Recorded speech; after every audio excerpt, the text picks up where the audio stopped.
Welcome back, everyone. I find this study so interesting, and it's a really important topic, not only here locally, but also nationally. I want to introduce you to Dr. Marianne. She's the Executive Director of Recovery Ways here in Salt Lake City. Good morning, Doctor. How are you? Hi, I'm fine. Thank you, Troy. I want to talk to you about this very personal and a topic that just is really serious across the country. It's called accidental addiction. Yes. What is it? The accidental addict is that person that takes medication for a very good reason. Pain, chronic pain, acute pain. The doctor has prescribed it, a lot of anxiety, something going on in their life, and they are prescribed the medication, and they have just what it takes. They have what I like to call what it takes, meaning the genetic makeup, and they get addicted to this medication. Okay, just run through a couple that is off the top of your head that is a bit of a problem nationally. No, we're not just talking Utah here. Pain medications like Oxycontin, oxycodone, Percocet, Vicodin, the benzos, which help so much for anxiety. Sleeping pills? Sleeping pills. Ambien is a particularly, particularly one that we have a problem with. I know that personally because I was for many years taking a sleeping pill every night. It took me a while to get over it, but I did it naturally, and it was a great thing for me, and that's something that we're going to talk about right now. 12 million older adults in the US? It's a particularly devastating problem for older adults. Older adults will do what their doctor tells them, right? Yeah. I mean, that's that generation. Well, that's what we get told. Well, to do what we're told. We do, and the doctor will say, stay ahead of the pain. You better take that to stay ahead of the pain. So they take a pill, then they take more, they build up a tolerance, and before you know it, they have that, maybe that genetic makeup, and they will become addicted. Utah has the 8th highest drug overdose. Isn't that frightening? Talk us about that. That is frightening. Utah, the taboo, of course, is alcohol and illicit drugs. And somebody's not going to go into work with alcohol in their breath, but they will take a medication, and they can say, you know, that was prescribed to me. My doctor prescribed it, therefore I need to take it. And they'll go to work. That's the excuse. That's the excuse, and they get loaded. And in Utah, it's acceptable, and they are accessible.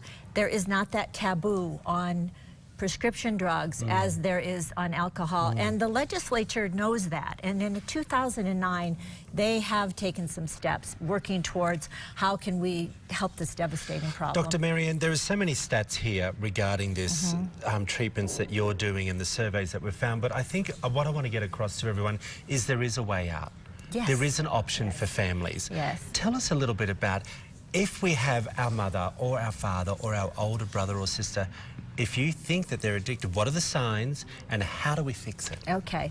Well, addiction is a terminal illness, first of all, but it is a treatable terminal illness. And by that I mean you can die from a drug overdose or an accident, but you will almost always have the devastating end of a relationship, and that's what I mean. It's terminal, but it is treatable. But the way that we know is, here's the problem. Our doctors are not assessing our people enough and saying, wow, this person might have that genetic makeup that could make them a little predisposed to become an addict.